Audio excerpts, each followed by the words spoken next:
In today's video, I will be talking about DND and more specifically about the character and campaign that I am currently playing. And yes, I did make this outfit myself. I actually took some old curtains and foam and just DIY'd bunches of pieces to create this look. And yes, I will be inserting pictures of my DND character, but before I really overheat, because we're actually summer here in Belgium, I'm going to take a few of these layers off and then let's get into my DND character. So when talking about DND, I think if you clicked on this video, you know what DND is. If you don't, DND Dungeons and Dragons is a tabletop game that you play mostly with a group of people. You have one dungeon master who kind of narrates the story and guides you through it. And then you have the actual players who play the game, who each have a specific character that they created themselves, as which they play into the campaign, and the campaign is the storyline. You have DMs, so dungeon masters who make their own campaigns, or you have campaigns that you can actually buy books from and follow those, and that is what we are doing in our current campaign. So the current DND campaign, which is also my first actual campaign that we are playing, is Curse of Strat. And this is the revamped version. This is like the gorgeous cover that slides onto that box. That coffin-shaped box is actually the campaign guide, and then a lot of extras that I got with it after I purchased this box. And fun fact, I actually bought this particular edition without having played D&D once. So yeah, it was really like a gamble, and also because I'm not the DM in this campaign, I'm actually not allowed to look into it. And I really had to hold myself back not to start reading the book and start looking at the images and all of the things that are with it, because it is gorgeous and it really helps me get into the game, like the atmosphere building, etc. However, the things I want to tell about my campaign is that normally this is like a horror campaign. However, with my group, some of the people in the campaign don't really like dark stuff too much and they get easily spooked and scared. So the campaign actually turned to a little bit more of a slapstick comedy campaign at times, which then really got on my nerves because I really wanted a spooky dark campaign. So it's kind of hard finding that balance between silliness and then also dark, creepy, really like scary stuff. I personally love the campaign. I'm really happy that we started with this one, that this is my actually first big campaign that we're playing. We have started, I think, half a year ago, more or less, and we try and play every Wednesday. Realistically speaking, it's every 2 weeks that we play because life gets in the way. That's the way it is. And we play on Wednesday evenings from 8 in the evening until 10, 11, midnight, sometimes a little bit later if it's the holidays, it really depends. So our campaign hasn't been going super fast, also because 2 of the 4 players, so me and my partner, are actually brand new to D&D, so we still needed to learn all of the mechanics. So in our D&D campaign, we have, of course, our amazing DM who guides us through the story and also keeps us in line. He has a little bell that he rings whenever we're chattering too much or whenever we get sidetracked too much to get our attention back to what we're actually doing. We started out with 5 players instead of 4, but one of our campaign actually had to stop along the way because they didn't have enough time to spend on the D&D campaign and with their family, which I fully understand, and they were a gnome wizard. And the thing is, if that person in the campaign wouldn't have picked the wizard class, I probably would have, and I wouldn't have been a bard.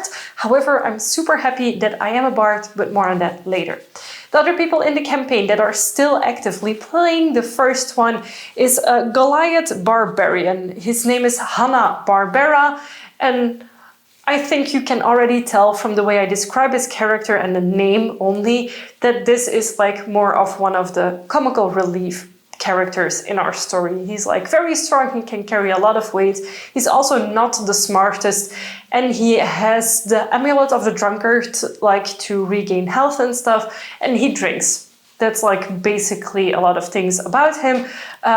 Doesn't always take things too serious. He's also the type of character that will bash into something before asking questions. Then we have an Aasimar paladin. He's called Sabatiel, and he's actually like the main character that does damage in our group. Why? Because he has a lot of radiant damage and also has like silver stuff that he uses. So since this campaign is very much based on vampires, ghouls, zombies, etc., like whenever he does damage, he does a lot of damage, and it's really nice having him in our group because sometimes the campaign gets really hard and I don't really do damage on anything. I'm there for the support mainly. And then we have our last character. He's called Fontaine and he's a blood hunter. He is not human, but he is human-like. I'm not exactly sure yet because, well, I can ask him like, hey, what's your character? But the thing is, we have to get to know each other during the campaign, and we're not going to like tell everyone like, hey, this is my character, this is what I am, and this is what all the perks are of my class, etc. So that's not how we work in a campaign. We know things from each other from playing the campaign and not from reading each other's character sheets. So the Blood Hunter is really nice because he makes like blood puppets and stuff. I do have to heal him quite often because, well, he needs to do damage to himself in order to do some of his spells or some of his effects. So sometimes it gets a little bit complicated keeping everyone alive in the campaign. I also nearly died at one point, but hey. And then onto my character. My personal character is a Tabaxi bard. So Tabaxi is a cat race, and of course the bard class. We're bards, we're musicians, storytellers, people who care a lot about history of things, and that's also mainly how I want to play my character. I do not want to be like this overly seductive bard who plays music like a rock star. Like, no. Totally not the bardic type that I want to play. And now that I'm actually getting more into the campaign, and especially with the wizard falling out of our group, I feel like with bard being such a diverse class with different types of spells and ways you can go, I actually feel very much at ease with it, and I feel like I can really play the way that I would have wanted to play if I was a wizard. Let's keep it at that. So I play a very supportive role. I make sure that everyone stays alive most of the time. Since I am Tabaxi, rogue would have been an obvious choice because I do have a lot of advantages that are related to the rogue class, but as a bard I can also use those advantages. So I can be very sneaky, I can jump onto roofs, keep myself a low profile, but then also with the charisma I can influence action of some things. Like if we have a conversation and it needs to go a certain way, I can do a charisma check. But it's not that I'm trying to seduce every single person or creature or whatever that we encounter. Like, no.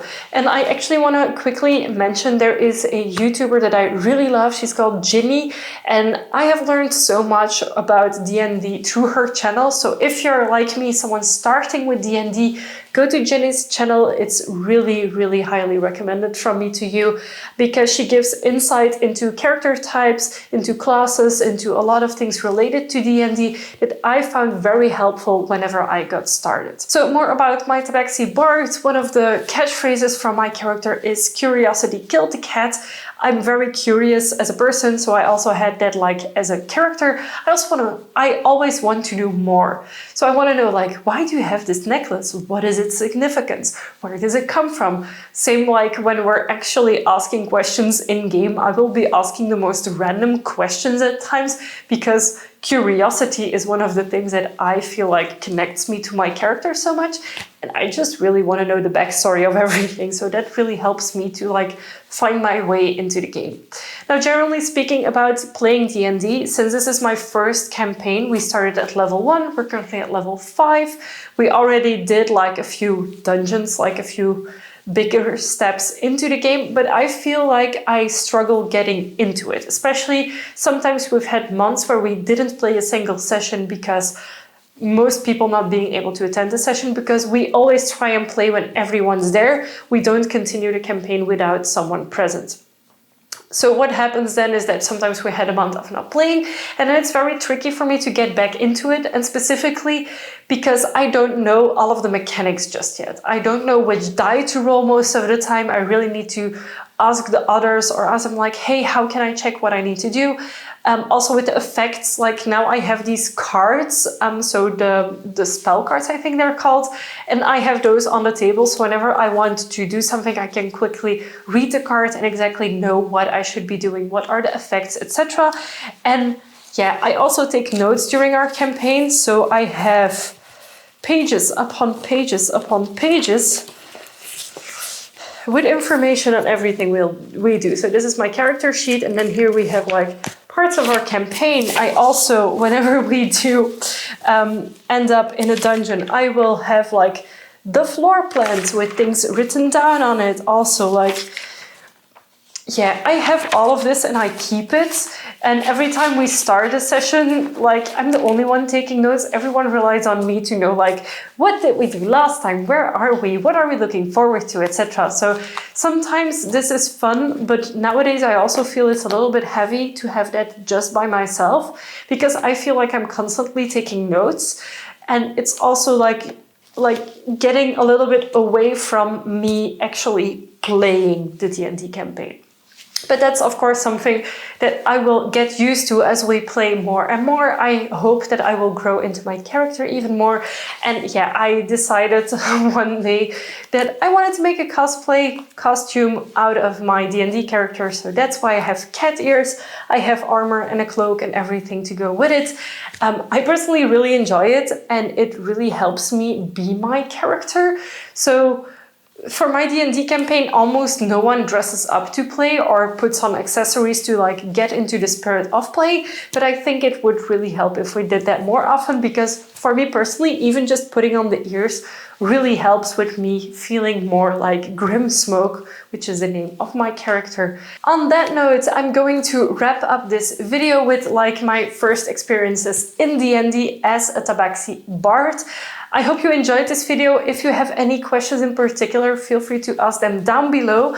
I'm by no means an expert on D&D. I just wanted to talk about it because it's something that I really enjoy doing, that I do almost every week, whenever we can, of course. And yeah, I love sharing my fantasy passions with you on this channel, and also to break it up from the books every now and then. I know I'm not going to do like a super big amount of D&D videos, maybe if I get more into DMing myself, because that's something that I'm personally really interested in starting another campaign and being the DM for that campaign, because I really love like the story building and also like the world building and everything around it. So for me, that's something that I would love to one day look into, and if I do, I will of course document it on this channel as well. Thank you again so much for watching, and I will see you next time with a new video. Bye!